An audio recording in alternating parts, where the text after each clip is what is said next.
Menyembah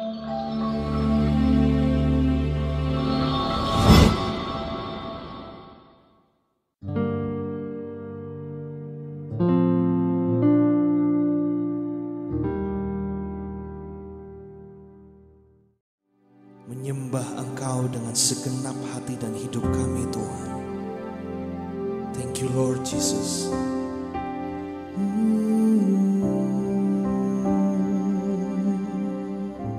Buka mata hatiku, buka mata hatiku,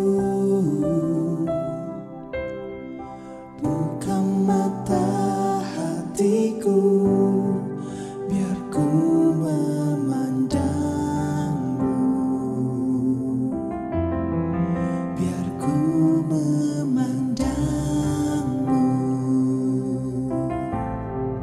Buka mata hatiku, buka mata hatiku, buka mata hatiku, biar ku memandangmu, biar ku memandangmu, biar ku memandangmu.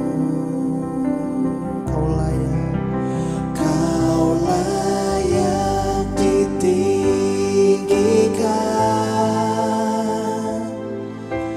nyata kemuliaan-Mu, curahkanlah kuasa-Mu, ku sembah kudus, kudus, kudus. Buka mata hatiku, Tuhan, buka mata hatiku, buka mata hatiku, biar ku memandangmu, biar ku memandang, biar ku memandangmu. Buka mata hatiku, buka mata hatiku, buka mata hatiku, biar ku memandangmu, Tuhan, biar ku memandangmu. Kau layak, kau layak ditinggikan. Amin. Nyata kemuliaan-Mu, curahkanlah kuasa-Mu, ku sembah kudus, kudus, kudus. Kau layak, kau layak ditinggikan.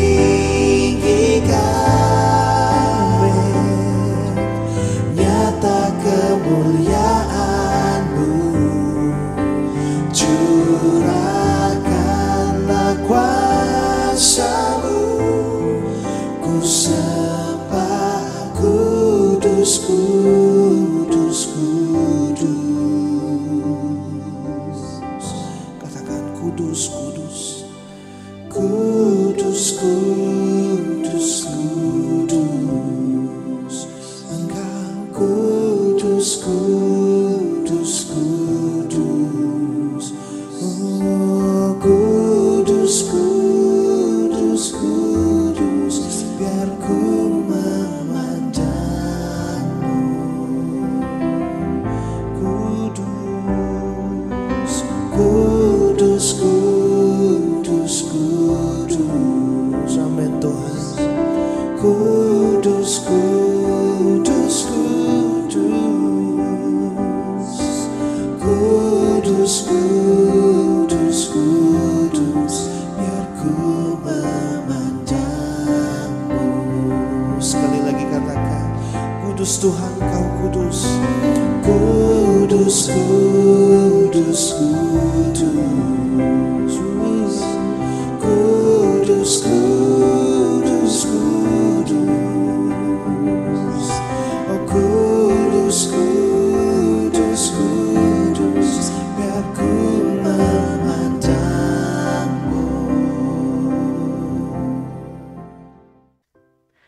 Shalom saudara-saudara, kembali lagi kita jumpa di dalam program acara pada hari ini.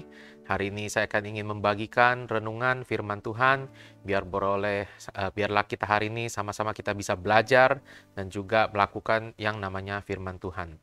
Saya dengan memberi judul tema, Kasih yang tidak menyimpan kesalahan orang lain. Saya ambil dari 1 Korintus 13 ayatnya yang kelima. Saya akan bacakan buat teman-teman dan saudara. Bunyinya adalah, ia tidak melakukan yang tidak sopan dan tidak mencari keuntungan diri sendiri. Ia tidak pemarah dan tidak menyimpan kesalahan orang lain. Nah, di sini saya ingin membagikan bahwa di sini adalah kasih di mana Paulus sedang memberikan apa yang penjelasan mengenai apa itu kasih. Dan salah satunya adalah, yang seperti yang tadi kita baca barusan, ia tidak melakukannya tidak sopan dan tidak mencari keuntungan diri sendiri, ia tidak pemarah dan tidak menyimpan kesalahan orang lain.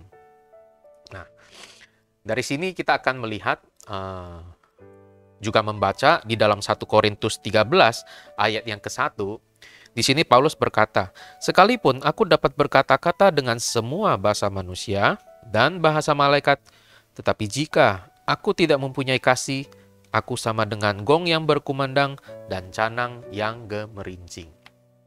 Dari sini kita bisa belajar dan melihat bahwa Paulus sedang mengajar dan menekankan kepada jemaat-jemaat di Korintus, begitu pentingnya itu kasih. Kasih tidak hanya di mulut saja, akan tetapi itu harus kita lakukan dan kita kerjakan. Nah, Paulus sedang berusaha untuk menjelaskan perihal kasih itu, memberitahukan apa itu kasih, mengajarkan apa itu kasih, bahkan kasih itu benar-benar harus kita lakukan dan terapkan. Dan itu sangatlah amat penting bagi saya dan saudara-saudara yang mendengar pada hari ini. Nah, kita ini sekarang yang sudah mengaku sebagai Kristen, kita sudah menerima, kita mengikut, kita mengakui bahwa Yesus adalah juru selamat kita dan umat manusia, sudah sepatutnya kita melakukan yang namanya kasih itu. Dan saudara perlu tahu, kasih itu berlaku sepanjang zaman, termasuk sampai pada hari ini. Nah, kalau saudara-saudara percaya bahwa sekarang ini saudara adalah orang yang beriman, menerima kasih dan cinta daripada Tuhan Yesus Kristus, kita ini yang sudah menerima pengampunan dosa, kita percaya dosa kita sudah ditebus oleh Yesus Kristus, sekarang ini kita diajarkan untuk memiliki yang namanya kasih seperti Tuhan kita Yesus Kristus. Nah, saya mengutip dalam perkataan Yohanes 15 ayat 12, di situ dikatakan, akan saya bacakan, di mana tegas ini adalah salah satu perintah yang harus dikerjakan untuk saya dan saudara yang menonton pada hari ini. Inilah perintahku, yaitu supaya kamu saling mengasihi seperti aku telah mengasihi kamu. Nah, ini yang menjadi pertanyaan hari ini. Sudahkah kita melakukan perintah yang Tuhan Yesus perintahkan? Minta kita untuk saling mengasihi sesama kita. Coba kita renungkan, apakah masing-masing dari kita sudah belum kita melakukan yang namanya kasih itu, dipraktekkan. Dan hari ini kita akan coba belajar melihat salah satu sikap dari kasih itu, yakni adalah kasih yang tidak pemarah dan tidak menyimpan kesalahan orang lain. Nah, bagaimana supaya kita ini menjadi orang yang tidak pemarah atau tidak juga menyimpan kesalahan orang lain? Saya akan membagikan 2 langkah supaya saudara dan saya ini bisa menjadi orang yang tidak mudah marah dan juga bisa mampu untuk tidak menyimpan kesalahan orang lain. Nah, langkah pertama yang supaya kita menjadi tidak orang yang pemarah, untuk belajar tidak pemarah adalah belajar tidak gampang marah. Atau lawan dari katanya adalah belajarlah untuk bersabar. Nah, sebelum itu saya pengen mengajak saudara-saudara sini, yuk kita coba lihat apa sih yang dimaksud dengan tidak pemarah itu dalam beberapa makna di dalam terjemahan. Nah, di sini saya membagikan beberapa dari terjemahan beberapa Alkitab. Pertama yang kita akan melihat, yang dimana kasih itu tidak pemarah artinya adalah tidak mudah marah atau tidak gampang marah. Di sini adalah saya mengambil dari AYT adalah Alkitab yang terbuka. Kemudian juga pemarah itu juga bisa disamakan dengan tidak juga cepat tersinggung atau tidak mudah tersinggung. Itu dari terjemahan bahasa Indonesia sehari-hari.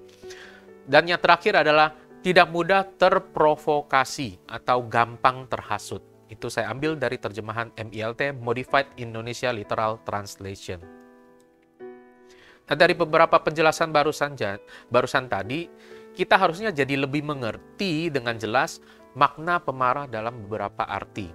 Dan apakah saya atau saudara yang menonton hari ini, ya setidak-tidaknya dari salah satu sikap yang saya jelaskan tadi, mungkin kita pernah atau pasti mungkin kita pernah, baik secara itu sengaja atau tidak sengaja, itu kita lakukan dalam hidup kita. Nah, mungkin saya ibaratkan seperti contoh dalam hubungan pertemanan. Mungkin pernah ada kata-kata yang kita keluar atau muncul, kita lagi ngobrol sama teman kita misalnya bercanda sama mereka, atau kita lagi ngomong serius, si itu orangnya mah gampang marah atau gampang cepat tersinggung. Lu kasih tahu aja begini-begini, dia orangnya gampang dihasut, gampang dibuat marah. Nah, dari percakapan ini aja kita tahu bahwa kita bisa mengerti, oh orang situ gampangnya marah, orang itu gampang cepat tersinggung. Ini adalah salah satu sikap yang kita harus belajar dan harus kita hindari. Belajar untuk introspeksi diri.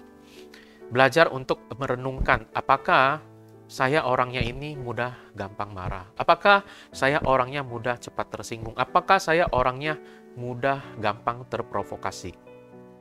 Nah, kalau dipikir-pikir sebenarnya ini adalah hal yang tidak baik atau hal yang ngeri gitu loh. Kalau dulu kita pernah lakuin beberapa sikap tadi, seperti contoh lagi aja deh, kita contoh gampang marah orangnya.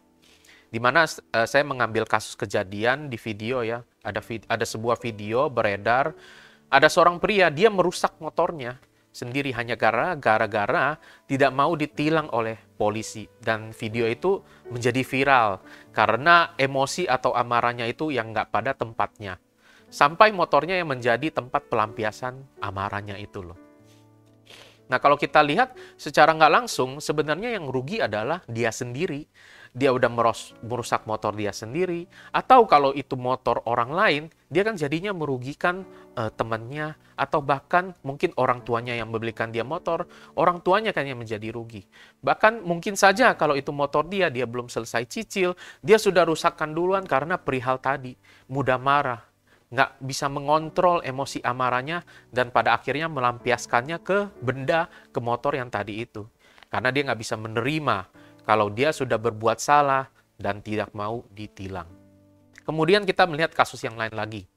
Orang mudah gampang terprovokasi. Seperti kejadian yang dahulu kita ingat ya, di kejadian juga di Indonesia ya. Itu ada seorang kakek-kakek yang beberapa bulan juga dituduh untuk mencuri, dituduh maling. Orang-orang lain begitu gampang, mudah marah, terhasut, terprovokasi oleh orang lain hanya gara-gara teriakan kata maling.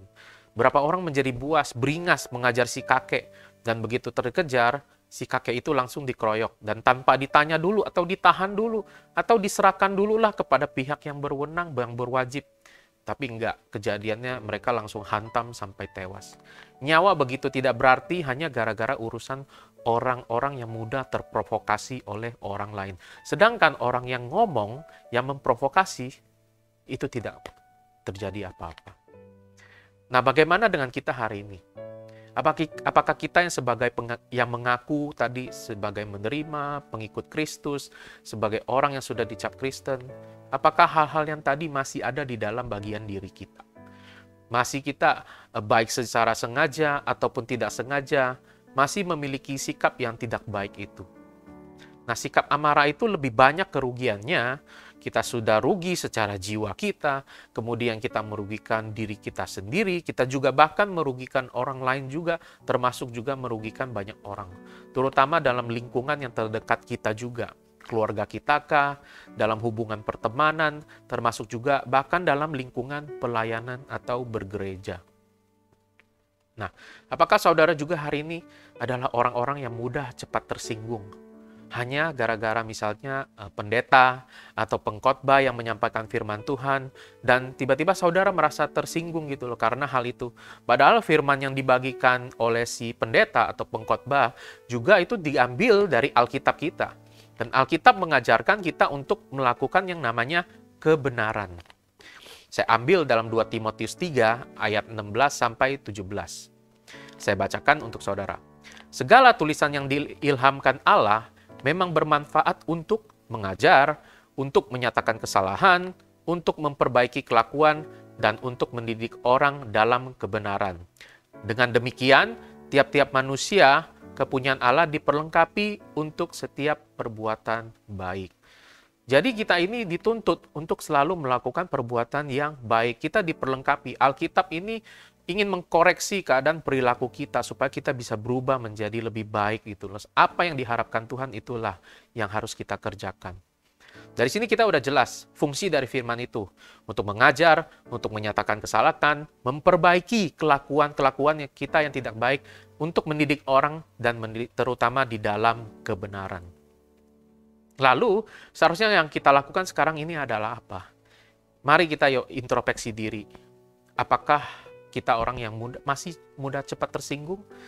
Tapi kalau misalnya dipikir-pikir, sebenarnya bagi saya tersinggung itu juga merupakan suatu hal yang baik. Kenapa?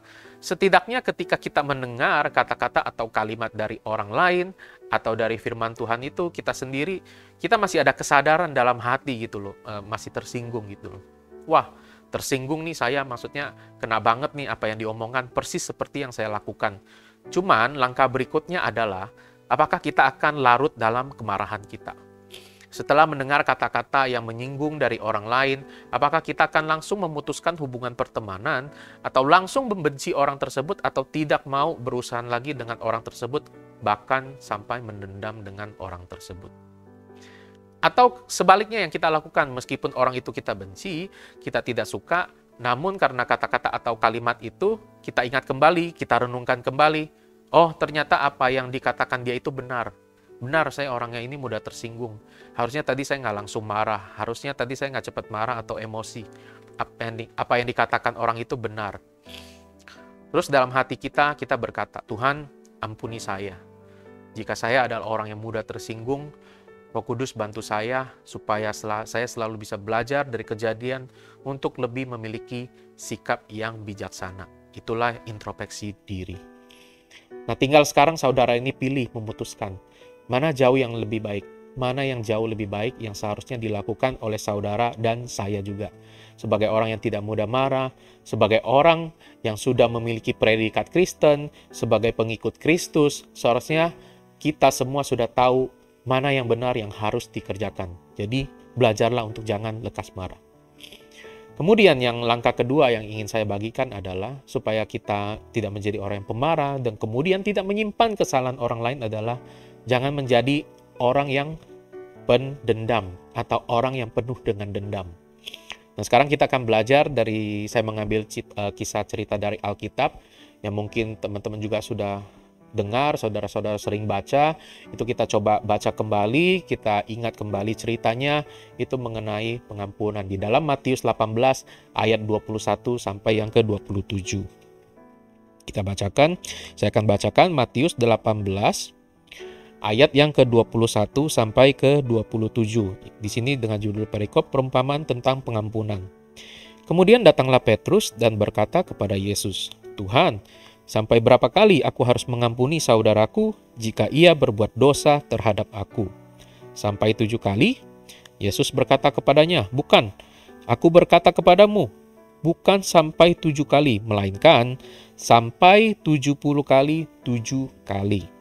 Sebab hal kerajaan surga seumpama seorang raja yang hendak mengadakan perhitungan dengan hamba-hambanya.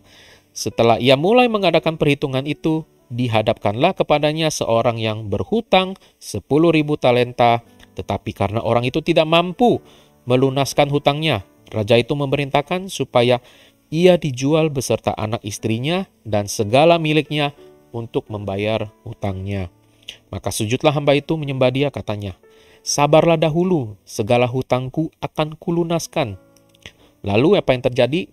Di ayat 27, lalu tergeraklah hati raja itu oleh belas kasihan akan hamba itu, sehingga ia membebaskannya dan menghapuskan hutangnya. Nah, dari sini kita coba kita melihat, kadang kita membaca, kita membayangkan bagaimana kalau kita sekarang ini kita berada di dalam seperti posisi hamba tersebut. Kita berusaha dengan keras, kita berjuang sekuat tenaga dengan segenap kemampuan kita yang terbatas untuk meminta tolong dan meminta pengampunan kepada Raja. Raja, tolong hapuskan hutang-hutang saya karena saya tidak mampu untuk melunasi hutang saya. Itu bisa dibilang tidak akan dia bisa bayarkan. Nah, kemarin saya iseng kita melihat bagaimana sih kurang lebih 10.000 talenta itu kalau dijadikan dengan rupiah itu berapa ya. Nah, kalau saya melihat dalam kamus beberapa referensi, 1 dinar ialah upah pekerja harian dalam 1 hari. Nah, sedangkan dan kemudian 1 talenta itu juga disamakan dengan 6.000 dinar. Jadi kalau misalnya tadi 1 dinar ialah upah pekerja harian dalam 1 hari, maka 1 talenta sama dengan 6.000 dinar, itu sama juga dengan 6.000 hari. Nah, 6.000 hari, kalau kita bagi ke dalam 365 hari, itu sama dengan 16 tahun 4 bulan. Nah, sedangkan tadi hamba yang berhutang adalah 10.000 talenta. Nah, kalau 10.000 talenta, kita samakan dengan dinar, itu sama dengan 60 juta dinar atau sama dengan 60 juta hari. Kita kembali, 1 dinar ialah upah pekerja harian dalam 1 hari.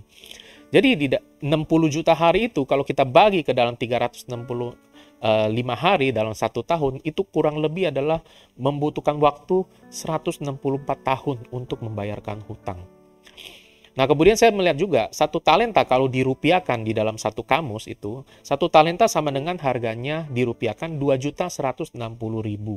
Jadi kalau 10.000 talenta itu kita rupiahkan, itu dengan jumlah 21 miliar 600 juta. Itu berdasarkan referensi dari Ensiklopedia Alkitab masa kini. Nah, itu berarti ingat hutang pada zaman dulu. Itu berarti hutangnya pasti tidak akan mampu ia lunaskan. Bayangkan kalau kita berada dalam posisi sebagai hamba itu. Kita pasti nggak akan sanggup melunaskan. Sepanjang hidup saja nggak akan bisa bayar gitu. Butuh waktu 164 tahun. Nah, kalau misalnya kita bekerja dengan keras, pekerjaan upah 1 dinar untuk 1 hari, bahkan sampai kita wariskan kepada keturunan kita yang seterusnya, harus sampai berapa generasi gitu loh. Sampai-sampai raja udah tahu dia nggak mampu bayar, makanya dia bilang jual istri dan anaknya karena saking besarnya hutang itu yang nggak sanggup dia bayarkan. Bahkan andai kata dibayarkan dengan nyawa pun, itu juga raja pasti tidak mau gitu loh. Makanya pilihannya adalah menjual istri anak mereka. Itulah yang raja perintahkan. Lalu apa yang terjadi? Kita baca kembali ke dalam ayat yang 27 tadi yang sudah kita bacakan, 27. Lalu tergeraklah hati raja itu oleh belas kasihan akan hamba itu, sehingga ia membebaskannya dan menghapuskan hutangnya. Nah, dari sini kita bisa melihat betapa besar dan mulianya dan penuh belas kasihan kasih karunia yang diberikan oleh raja kepada hamba itu. Atau kita umpamakan itu misalnya adalah kita lah. Apa reaksi kita ketika kita menerima suatu pengampunan, suatu beban yang harus kita lepaskan, suatu anugerah yang terjadi atas permasalahan terutama hutang yang kita alami itu. Pasti kita akan mengucap syukur luar biasa. Mungkin ekspresi kita akan tersungkur, kita berlutut, kita menyembah sang raja, kita mencium kaki sang raja yang tadinya ketakutan itu yang sampai membuat tulang-tulang kita itu gemetaran hebat. Sekarang kita bebas dari sebuah masalah yang mungkin bisa bikin kepala kita bisa pecah pada saat itu. Bahkan kalau tidak kuat mungkin orang sudah bunuh diri.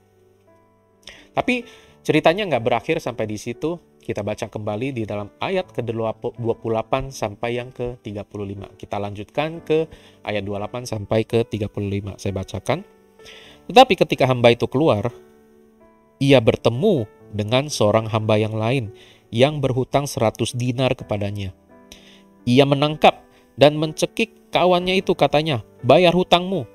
Maka sujudlah kawannya itu dan memohon kepadanya, sabarlah dahulu, hutangku itu akan kulunaskan. Ini perkataan ini sama dengan misalnya tadi hamba itu kita ibaratkan kita sama tadi meminta belas kasihan kepada raja.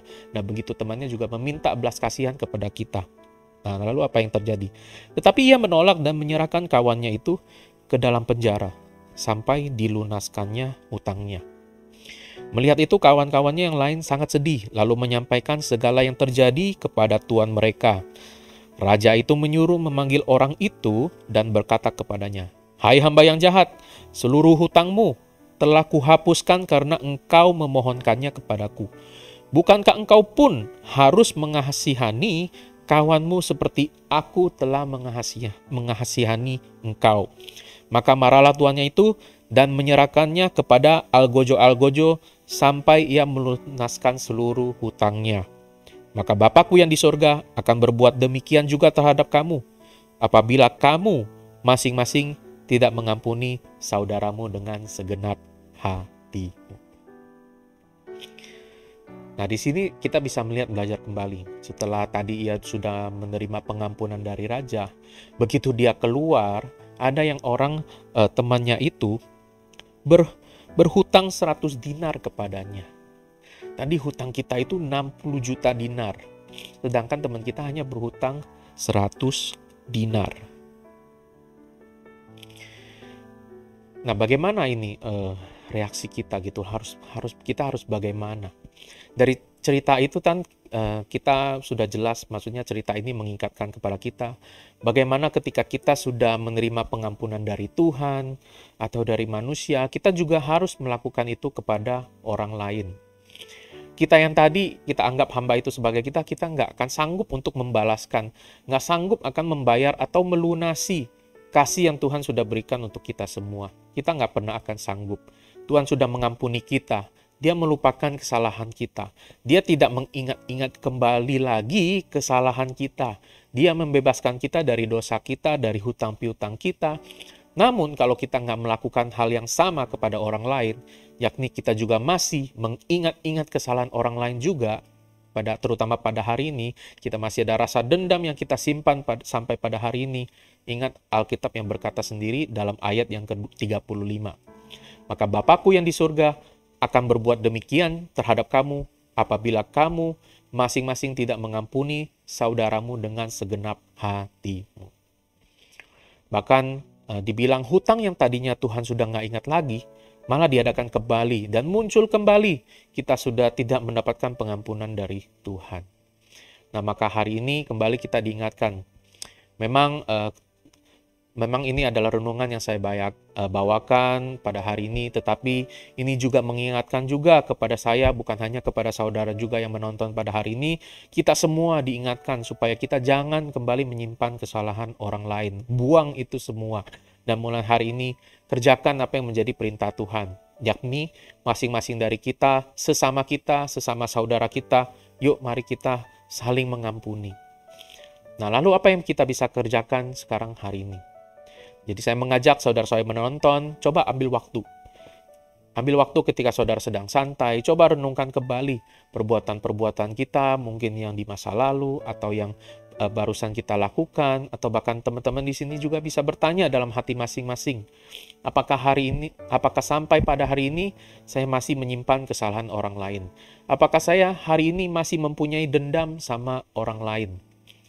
Itu coba perlu direnungkan sekali-sekali. Dan kalau saudara-saudara tidak mampu untuk mengampuni orang lain, ingat kita masih punya pengharapan.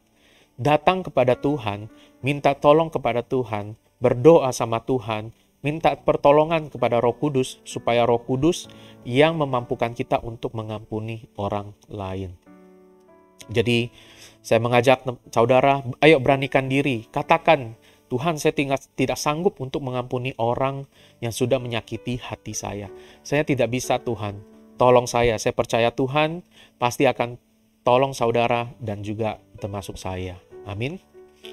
Nah, saya bagikan ini juga kepada saudara-saudara, karena saya juga dulu pernah mengalami kejadian di mana saya tidak sanggup untuk memaafkan orang lain. Karena kalau terus diingat perbuatannya yang pernah membuat hati kita itu terlalu sakit, kita nggak bakal akan bisa melupakan perbuatannya. Tapi ketika saya mau berubah, saya mau bertobat, atau kita mengambil keputusan, hari ini saya mau berubah, saya mau bertobat, saya mau menjadi pelaku firman, saya juga mau memberi pengampunan kepada orang yang sudah pernah menyakiti hati saya, satu-satunya cara adalah minta tolong kepada Tuhan. Datang kepada Tuhan, nanti Roh Kudus yang akan memampukan teman-teman untuk membereskan semua permasalahan, terutama permasalahan luka hati. Dari yang masih mengingat kesalahan orang lain, teman-teman di sini akan menjadi orang yang penuh dengan pengampunan seperti layaknya cerita kisah raja yang tadi yang penuh dengan belas kasihan memberikan pengampunan kepada orang lain. Maka itulah perintah Tuhan yang berikan untuk kepada kita hari ini. Yuk, saya dan saudara juga pasti bisa melakukan, yaitu kita lakukan juga kepada orang lain, yakni memberi pengampunan kepada orang lain dan tidak menyimpan kesalahan orang lain. Dan ini yang bisa saya bagikan pada hari ini. Nah, apa yang saya bagikan itu mungkin masih kurang lengkap, kurang utuh. Saya juga berharap saudara-saudara bisa kembali membaca Alkitab saudara. Karena kalau kita mau mengenal Tuhan, kita mau dekat kepada Tuhan, salah satunya adalah kita membaca firman Tuhan. Dan kerjakan 2 langkah yang tadi saya bagikan hari ini, yakni yang pertama adalah belajar tidak gampang marah, yaitu sabar. Itu adalah lawan kata dari marah. Dan juga jangan menjadi orang yang pendendam. Jadilah orang yang penuh berbelas kasih dan juga mengampuni. Kerjakan, lakukan 2 langkah yang sudah kita pelajari hari ini. Saya percaya bahwa hidup saudara di sini yang sudah menonton pasti akan mengalami perubahan. Dan juga orang lain akan melihat perubahan di dalam diri kita, sehingga kita juga bisa mampu untuk merubah orang lain. Terlebih lagi teman-teman mau dengan rendah hati, datang kepada Tuhan, meminta hati yang sabar untuk menghadapi semua permasalahan yang proses saudara lakukan atau saudara temui sampai pada hari ini. Amin. Tuhan Yesus memberkati. Semoga kiranya menjadi berkat.